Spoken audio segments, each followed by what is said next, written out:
Good evening. Good evening. Am I heard at the back? Hello. Hello.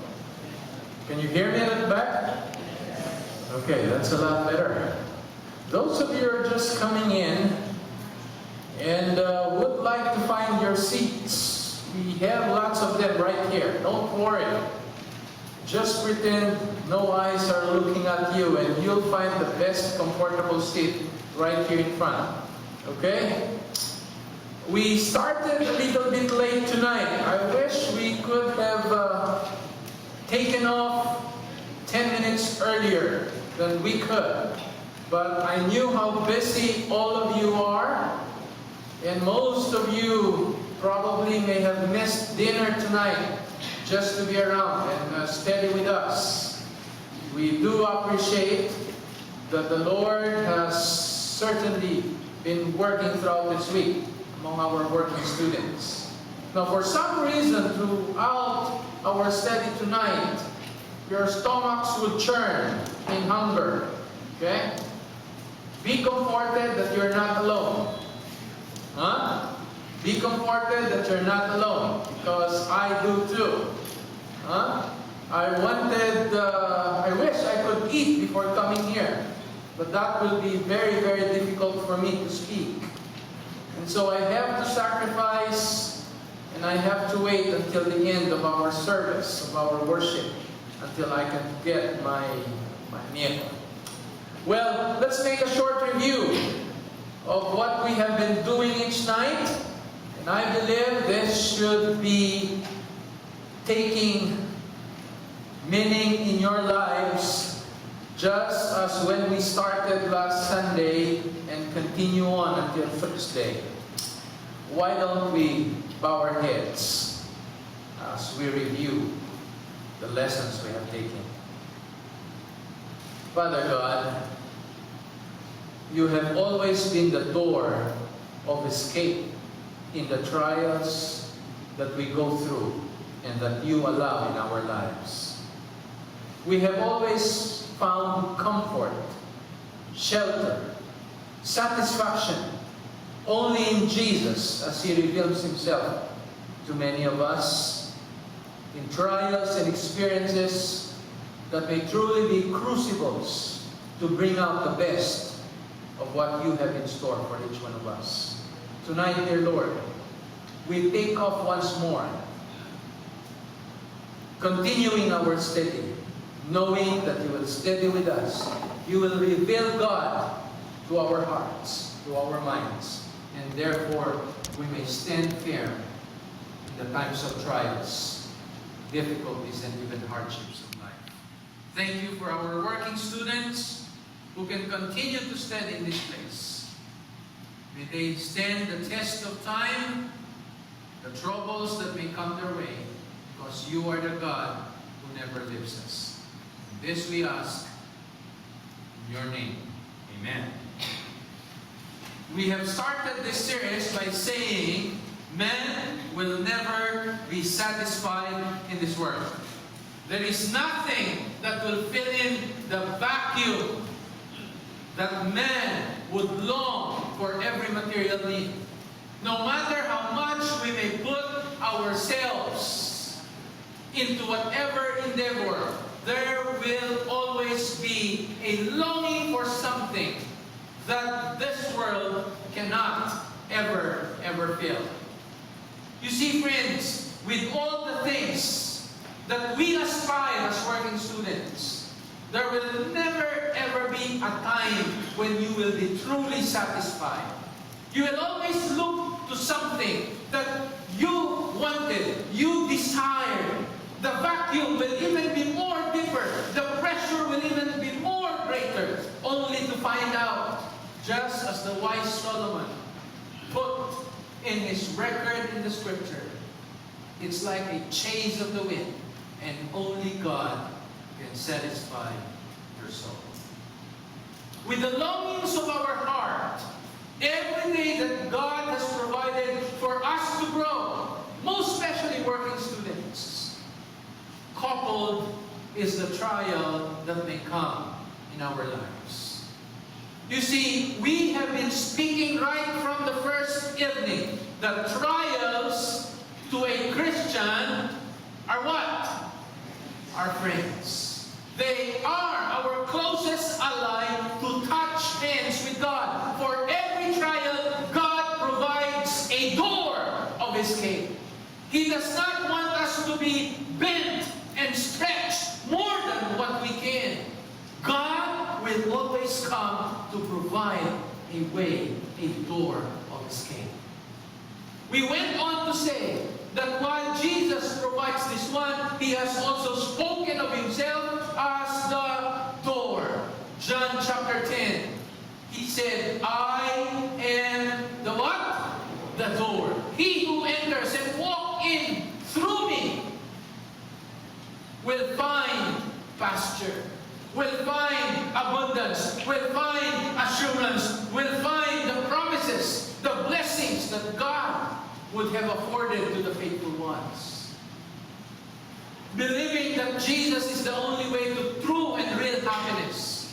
We went on last night to take one very good example, to take one very good story to exemplify how God transformed the lives of people who are faithful to Him amidst the trials, even in the looming death. We took the story of Joseph. And if you were faithful in following your Bible, if you went home carrying the same thoughts, it would have taken you to understand that Jesus in every way never abandons His children.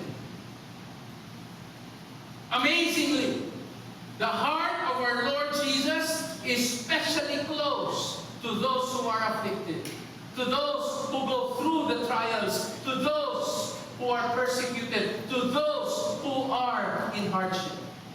It is the best time and circumstance that Jesus can prove Himself. In fact, He loved the trials. He wanted that in the lives of Christians. Because through the trials, He can give more. Through the hardships in our lives, Jesus can give more. Amen? Amen. That's why when Jesus told disciples to follow Him, He said, take up your what? Your conveniences. Take up your what? What you wanted in life. No. It is very clear that when Jesus walked in this world, He Himself was never spared. Instead, He took the path, the narrow path to Golgotha. As an example, Jesus knew it very well that the trials will bear patience, and out of patience, perfection, and that our character may be purified, ready, and fit for heaven. Oh yes, this was very clear in the life of Joseph. You remember that one? And so through the life of Joseph, interspersed with lots of trials that came, Joseph was very clear in his heart that he purposed to follow God. Though the trials may not have shown exactly Joseph what Jesus intended in his life, he was certainly sure that Jesus will never abandon him. For each time he would peep through the dark window in the prison where he stayed for quite a time, Joseph knew that beyond the bars of the prison is the promise of God that he will be prospered. But even though it would take time, he knew that God will certainly be with him. So he was tried and tested. He went through the trials with his brothers. Oh goodness, of all the things that God may allow as trial may come your way, family members will be the most difficult ones to overcome. You know that? When your father isn't responsible at home, are you still with me tonight? When your mother may have died in exhaustion, are you with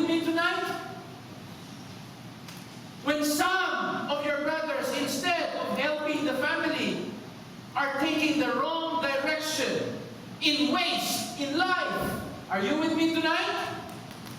Are you with me tonight? When we come to face problems in the family, these are trials that without the hands of God, you will definitely fail. In the life of Joseph, that was exemplified. Pretty soon, he found himself working for the best, probably the best house in Egypt at that time, the house of Potiphar. But as soon as he was putting his hands and seeing the prosperity of the labors he sought from God, he was at the midst of temptation. He tried, by God's grace, to stand for what is right. And in return, where did he end up? For standing for what is right, he ended up in jail. Isn't that great? Joseph could have simply said, for following you, this I get. And yet, Joseph knew that time will come that Jesus will place him for a purpose. Genesis chapter 50 tells you that when Jacob blessed his children, it was very clear. Joseph forgave his brothers. And when he forgave his brothers, there was never any bitterness in his heart. In fact, he said, you sought my life, and God allowed it to happen because He has a purpose for all of us. You see, friends, your lives are not just randomly in existence. In fact, the very means that you got here in AUP as a working student has a purpose. Don't waste it in premarital sex. Are you with me? Don't and never waste it in fraternities. Are you still with me? Yes. Don't waste it in idleness, in alcohol, in drugs. You are here because God wanted a purpose in your life so that His glory may be revealed. Oh yes, I made you look at all those pictures above and at our back last night, so as to tell you that by the purpose of the trials that come in your life, the Lord is preparing you to greater responsibilities. Hymns of leadership, proven in history that those who take positions, both in the society and in the leadership of the church, are those who have learned integrity in their places of labor. Those who have learned the dignity of labor. That's why Adventist education is so special to us. It's the only Adventist education. It's the only education that teaches you that labor comes together with our studies. That in it, we find to get to know God more. The first thing God taught our parents when they left the Garden of Eden was to till the soil and toil in the sun. Because He knew that by it, they will be reminded where they came from and how life will be restored once more in God's time. Oh, working students, you are blessed by God. The Lord has been very gracious to you. The Lord has always been there. If you would just open your eyes, you would see His guiding hands all the while. There are no reasons to complain on God. Tonight, we'll take one more character in the Bible. And I'm sure we would all enjoy this one. Did you bring your Bibles with you? Yes. Come on, pull it out, and we're going to study together. This time, oh, by the way, friends, the characters we are taking up for this entire series are the 5 favorites or personal favorites of my family. And so last night we have taken up Joseph, and we have learned exactly 5 things that we must do in order to what? To survive the tests, the trials, and the hardships, right? We're not going over that one by one again. But instead, I will tell you that to overcome trials and difficulties in the life of Joseph, faith was exemplified. Amen? Amen. If you'd like to overcome the trials of your life, one day soon, in God's appointed time, faith will bear forth its fruit in your life. Tonight, we take the story of David. Who doesn't know David anyway? Huh? It's my favorite. As a young child, my father would tell us the story of David in full cinematic sound and cinematic description of how the stories of David went by. My father would gather us by the side of the bed, and he would tell us the stories of how David has been blessed by God through the trials of life. I wish I could have been there at the time of David. I was thinking I could have coached David. Or probably I am supposed to learn from the life of David. Nevertheless, David has become a favorite. But there's something in the life of David that we all have to understand what trials are in life. Sometimes we thought that there are reasons why we go through trials, and there are also things and principles we need to understand in order to enjoy the blessings. But the truth is, tonight, in the life of David, the same blessings that God gave Joseph. Did I say Joseph? The same blessings that God gave David are also the same things God used to put David in tests and hardship. So there is only a thin demarcating line, so that you would know that these same blessings can be also the venues where you will be tested and tried. So that if you are not careful, what may seem to be a blessing today, tomorrow is a what? Is a means of your trials. Amazingly, God made trials so that blessings can always prove us to return to God when we go far away from Him. I want you to name them clearly on your notes. We're going to study 4 things in the life of David tonight. And I want you to underscore clearly, these 4 same things are exactly the blessings God gave who? David. And these 4 things are also the same that when missed can be the trials and venues of hardship in our lives. Open your Bibles to 1 Samuel. Is that where you find the story of David? 1 Samuel, we passed by the chapter when he defeated and killed Goliath. Let's move over to chapter 18 of 1 Samuel.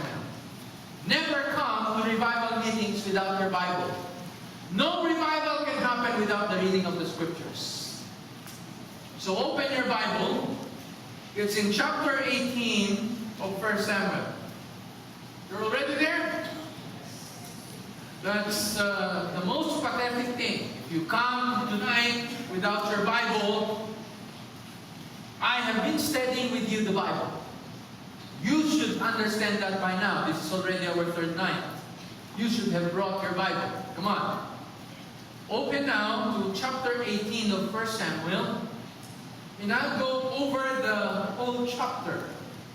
But I'm not going to read it. Instead, I would like to point you to specific verses so that we may be able to draw out spiritual insights with regards to trials in life. And allow you also to see the door, to allow you to see who God is in the times of our crisis. Let's make a short background of who David was. Well, David was the child of Jesse, am I right? Later in history, we found out that David was exactly part of the lineage or an ancestor of our great Lord and Savior Jesus Christ. There were times in his life that David was actually a shadow of the Lord Jesus Christ. That is to exclude the sins that David has done. David has a very colorful life. Not all I may be able to mention tonight. Only 4 points in the life of David that we as working students should be aware. First, chapter 18, verse 13, it says, "Therefore, King Saul removed him," referring to David, "from his presence and made him a captain over 1,000, and went out and came in before the people." You know the story, right? After David found his place in the army of King Saul, he is receiving the blessings from God. The first point in the life of David that we should understand, if we are to understand the trials of our life, is that God is the giver of positions. From a mere shepherd, Saul raised David to be part of his army, and he was given a position. Am I right?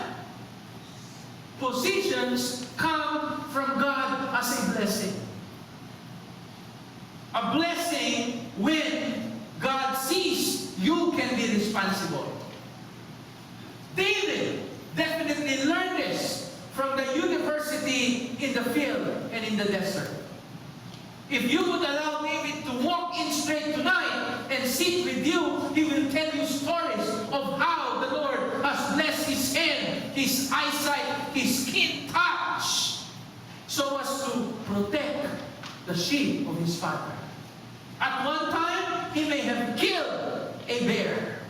At one time, he may have killed a lion. All of this, who prowled and preyed on the sheep of his father. No wonder in the book of Psalms, you find David speaking so much the role of the shepherd. Am I right? Most popular of them was Psalm 23. "The Lord is my shepherd, and I shall never want." From a shepherd, the Lord saw his faithfulness in little things. God placed him in greater responsibility.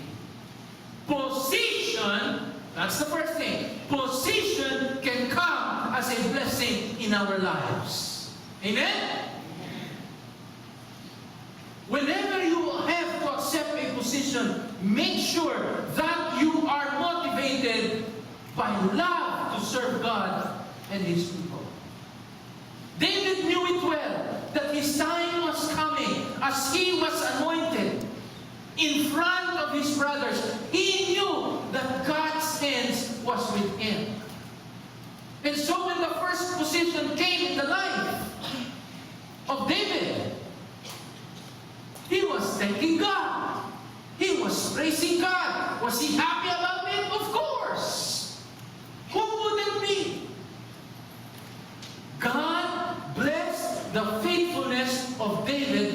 giving him a position. What did I say a while ago? What did I say a while ago? These same blessings that God gives to men can also be what? The same things that He may use where we may be tested and tried. So when position came in the life of David, he was rejoicing. Friends, do you find positions in life that God brings in your life as well as opportunities to thank God instead of being proud? Do you have officers for the Working Student Association? Do you think they were worthy of our vote and place them in positions over the matters of the working students? Positions are God's blessings. It is God who places one in position. It is also God who takes one out of that position. From one place of responsibility, God places another. Positions are God's blessings that we have to be very careful of. Don't just seek for a position so as to lord over the others and feel that you are better than the others. Positions as God will bless you are opportunities to serve. Are you with me, friends? Did God bless David with a position? Oh yes. Oh yes. That was very clear in chapter 18. The next P, the second P that I'd like you to take note in the life of David was that of verse 16. But all Israel, come on, check your Bibles. But all Israel and what? And Judah loved David because he went out and came in before them. Did you notice that? Came in and out before them. This is talking about the people. When God placed David in position, it was well respected by the people. The mention of Israel and Judah covers the entire known chosen nation of God in the time of Saul. You still remember? Before the kingdom was divided into Israel and Judah, they only had one king. And that was who? Saul. The last to have reigned before the kingdom was divided was who? Was who? What happened to your Bible? Huh? Solomon. But in the time of David, it was at its best. So God gave also David not only position, but the second P, God gave also David popularity. Huh? Popularity. Popularity can come also as a blessing from the hands of God. Not because He would like you to be better than the others, but it comes along with the blessings of God. You see, as soon as the Lord has been prospering the ends of labors of David, he was also gaining popularity. In fact, it was also for the same reason that Saul envied David. You still remember? Saul can kill by the hundreds, by the tens, but David, he kills by the thousands. That's what the Bible says. As music will come to the ears of Saul, Saul will kill by the tens, by the hundreds. But David by the thousands. That will ring in the ears of Saul. God gave David also what? Popularity. You see, you don't need to strive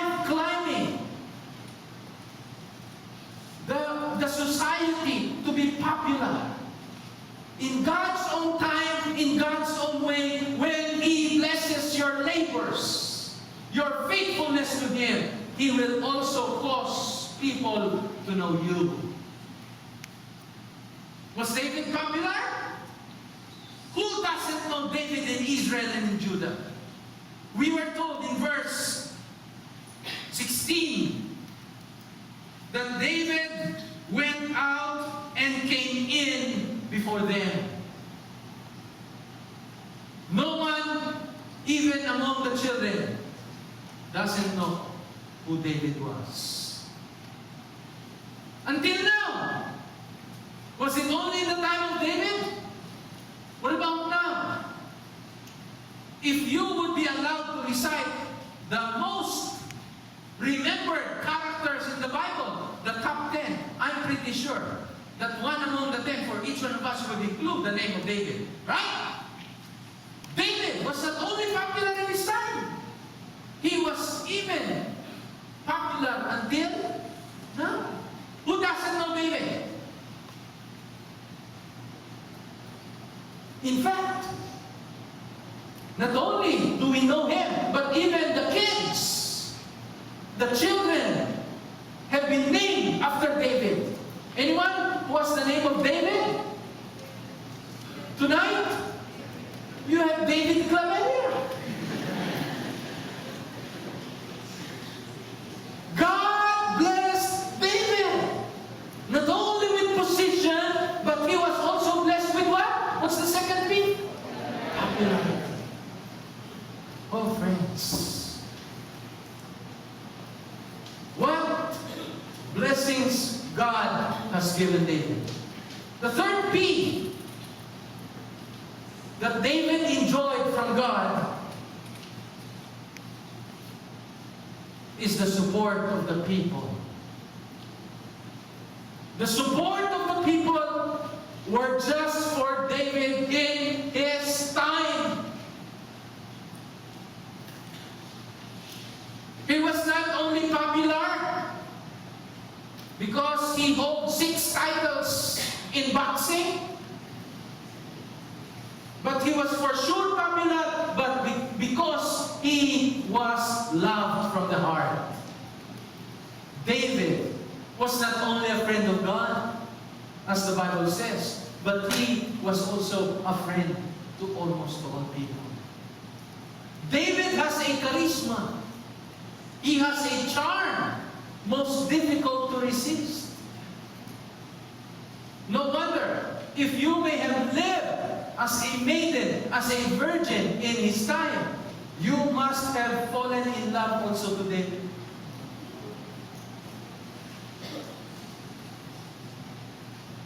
The curls of his hair, as any other Palestinian probably would look like, his 6 packs, because he was a mighty soldier. Who would be able to defeat a lion if you have the body of Joe Orbe? Stomach ache.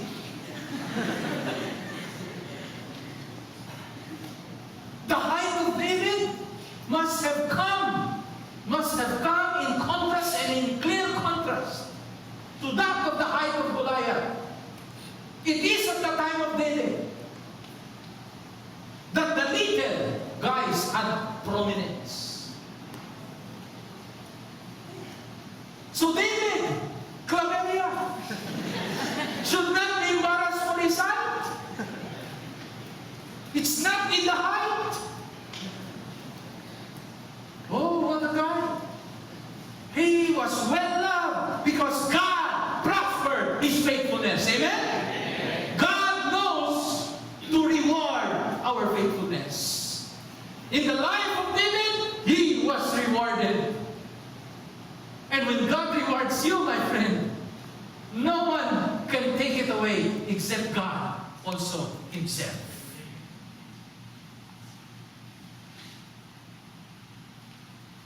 The life of David is very interesting. I just can't stop reading the Bible when I get started with the life of David.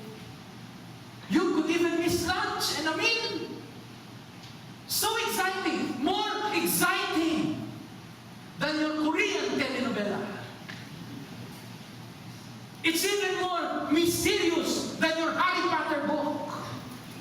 Imagine, the moment I woke up this morning, I have approved 8 friend requests in my Facebook. Before I approve them, I scrutinize who they are. One among them has a very unfamiliar name. Something like Michelle was the last name. As I look at the picture, it's porno. And very interesting, because when you approve a name, you also find there below the name, right? Those of you who are using Facebook, below the name you also find there 2 mutual friends, right? 1 mutual friend. Are you with me? Yes. Don't make it appear tonight that I'm only the one using Facebook. As I look at the name, the porno thing there, requesting for my friendship, I saw, what makes you curious is that there are 6 mutual friends. I was asking myself, I know who were the friends I have accepted into my account. And here's a porno individual asking my friendship, and below his name, I found 6 mutual friends, meaning these 6 are his friends. He accepted, that requested from him, that is also in my friends list. Are you following me? My finger was itching to click and check who are the 6 mutual friends. Because certainly the 6 mutual friends are wallowing in pornography.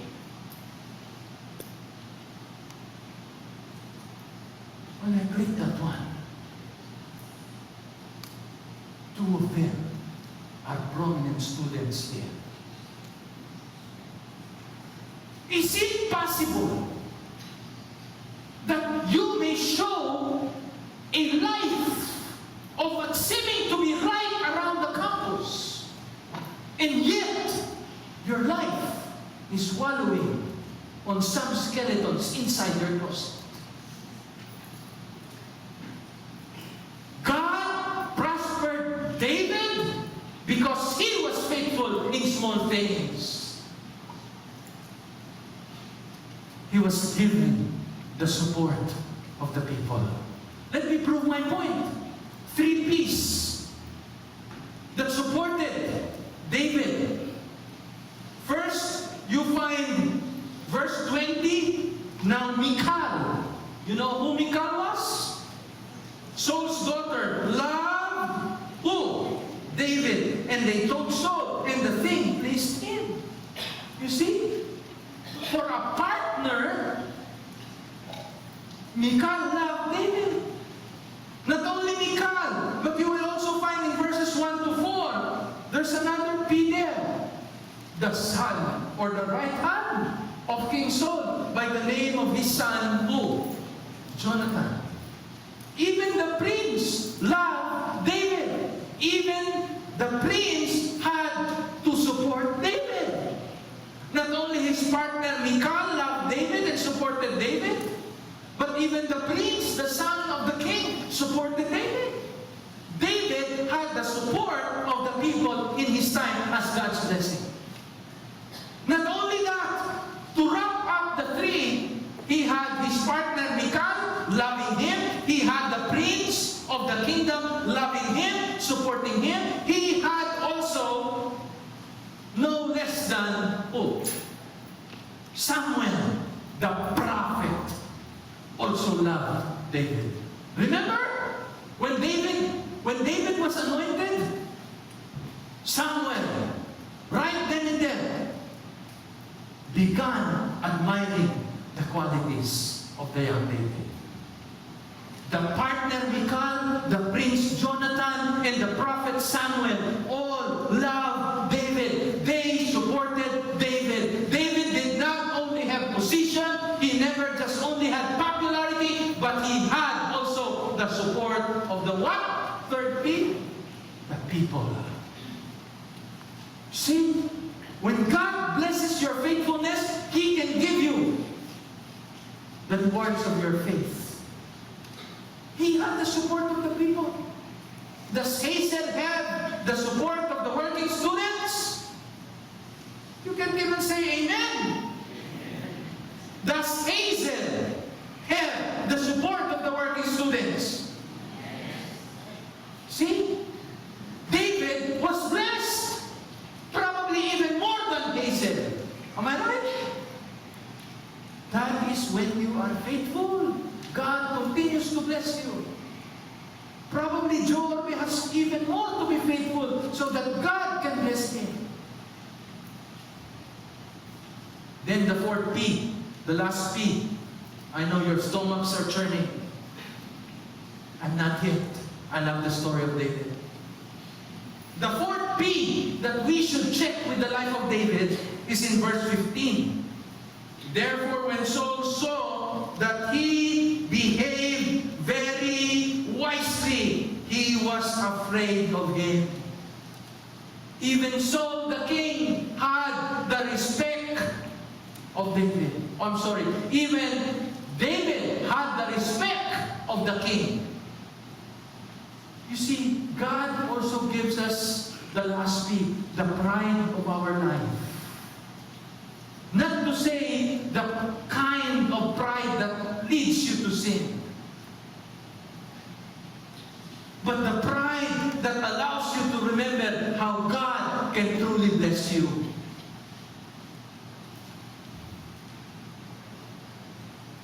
David walks in and out of Israel and Judah. Wherever he goes, he is well loved by the people. All because he was faithful. Are you being faithful with the little things entrusted to you in your departments? Or probably you've been there for 2 years and no one has noticed. I tell you, my friend, never grow weary, for in time God will reward your faithfulness. David's life was rewarded because he was faithful. But the thing is, the life of David wasn't only filled with the beautiful stories. The life of David got also the worst in his life. In fact, if there would be a worst sinner recorded in the Bible, knowing his circumstances, knowing his closeness to God, David is one of the worst sinners. Read the writings of the Spirit of Prophecy, and that will tell you how grievous were the sins David committed. What seemed to be blessings became what? Became the very venues of his trials. What seemed to be the blessing of, what's the first thing? Position. God took away from David also that position.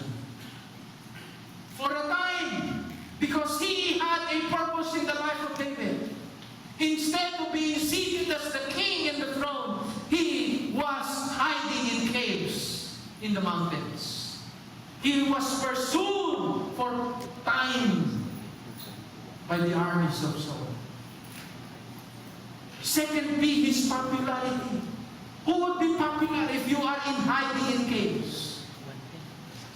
God took it away from him as well. What's the third P? The people. He also lost the people at that time.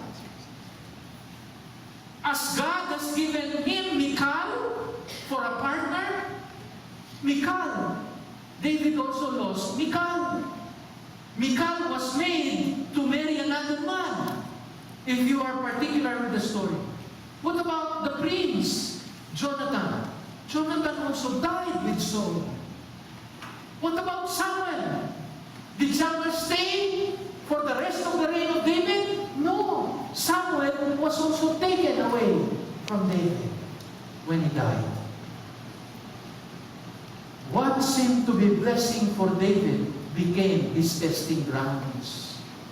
He was tested in that position. He was tested in his popularity. He was also tested with the support of the people. Pretty soon, the young David was beginning to think, does God still love me?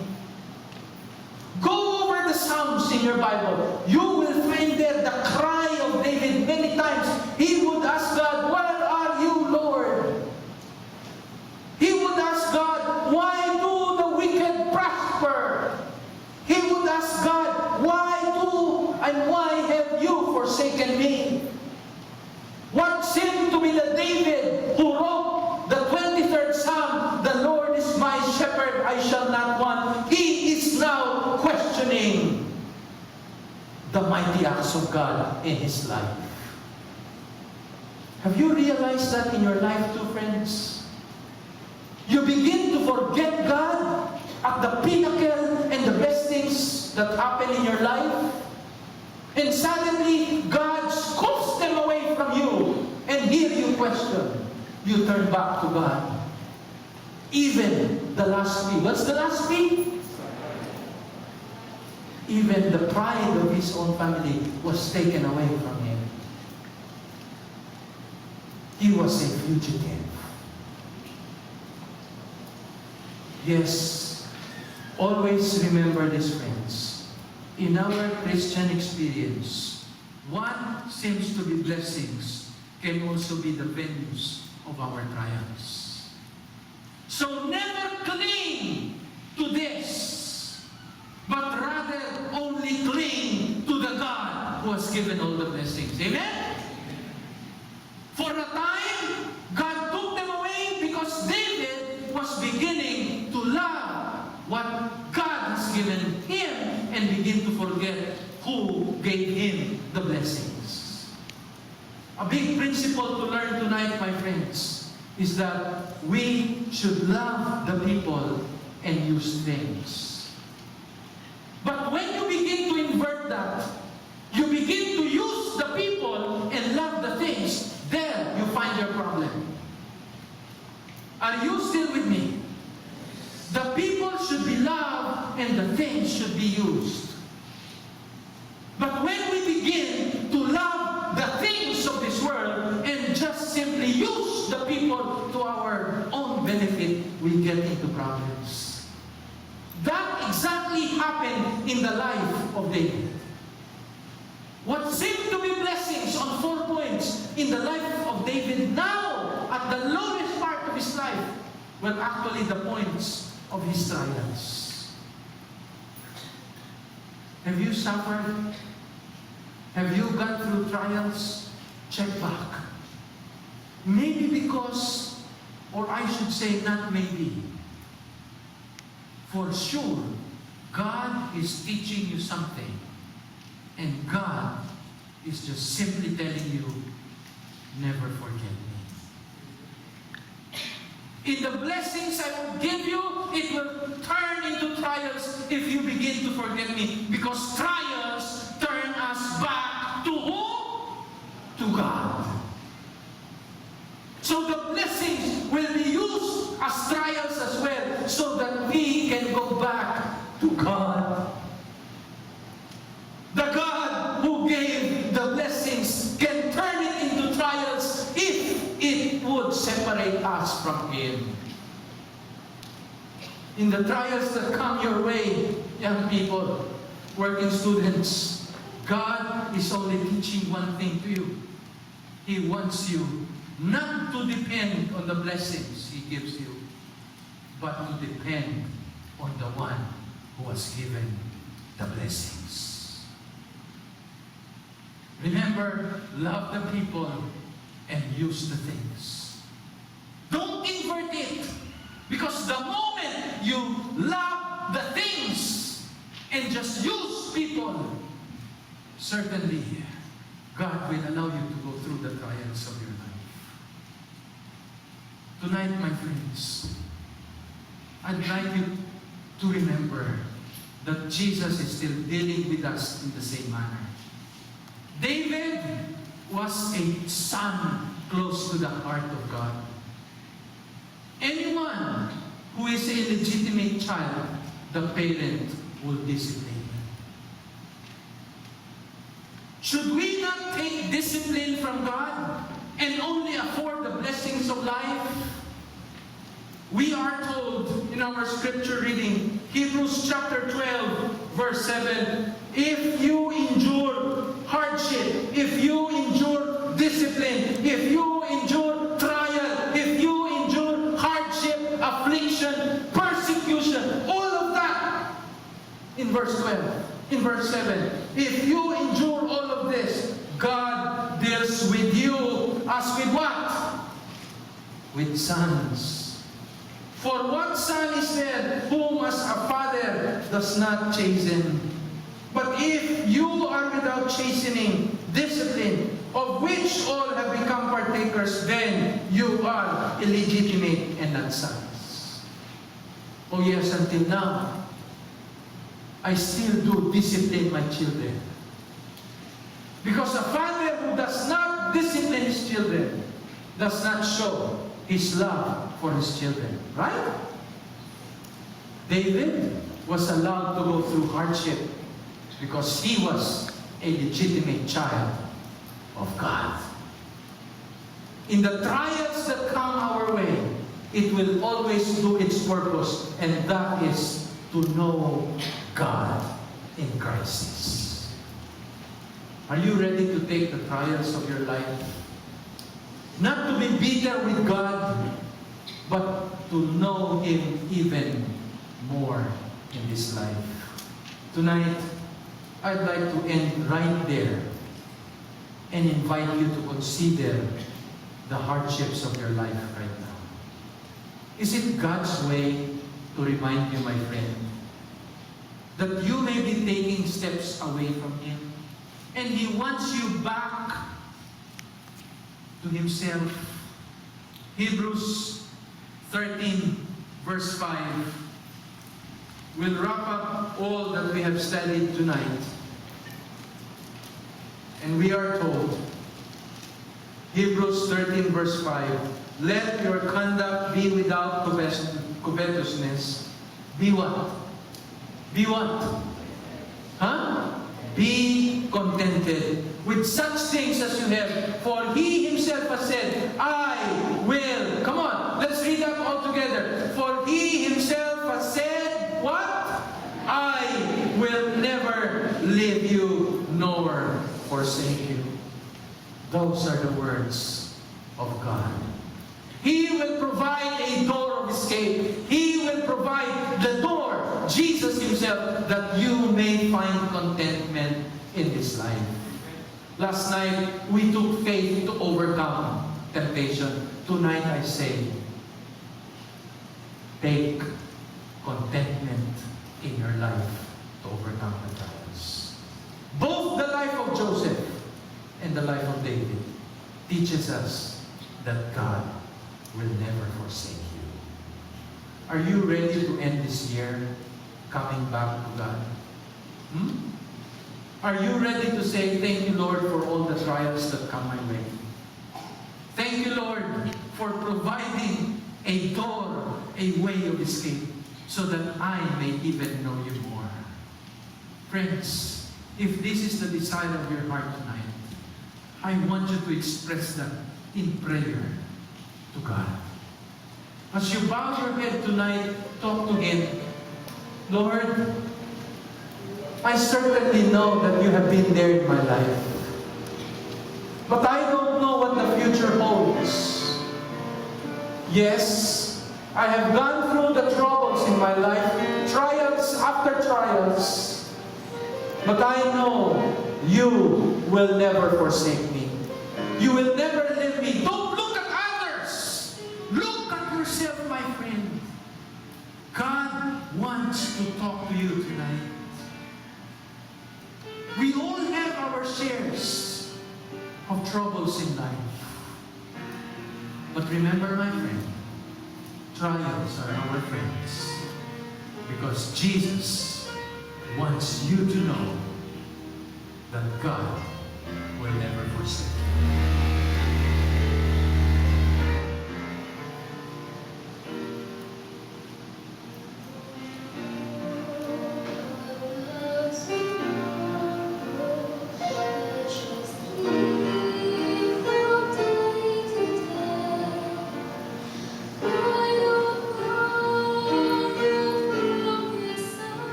as you cross the paths of danger, worry, and doubt in your life, let me remind you, simply trust God and be contented in whatever He gives you. Let's sing that all together this night.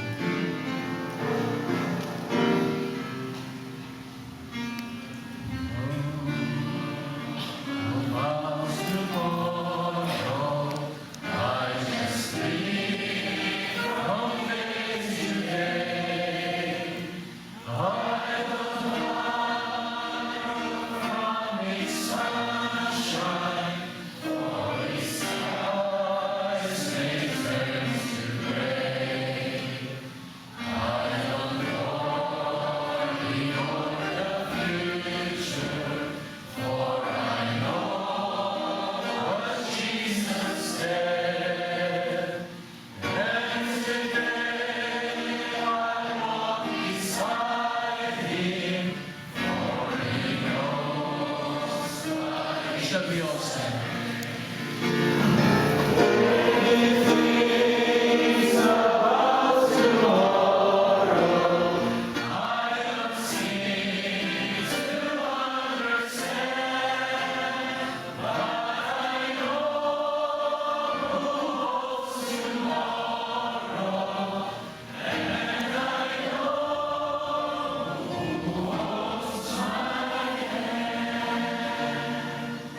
Father God, thank you for holding our hands. Yes, how difficult it is to walk through the shadows of death, danger, trials, obstacles in life without you by our side. Let it be the song of our hearts tonight, dear Lord, as we would learn to trust you and even more, help us to be contented in the presence of Jesus in our hearts. Bless these young people, dear Father, this university, that as we journey together towards that unknown future, you will be with us, for you have promised that you will never abandon us in any way, and you will never ever forsake us. Oh God, thank you for blessing our young people. Thank you for putting in their hearts that confidence only in the name of our Lord and Savior, Jesus. And we say, Amen.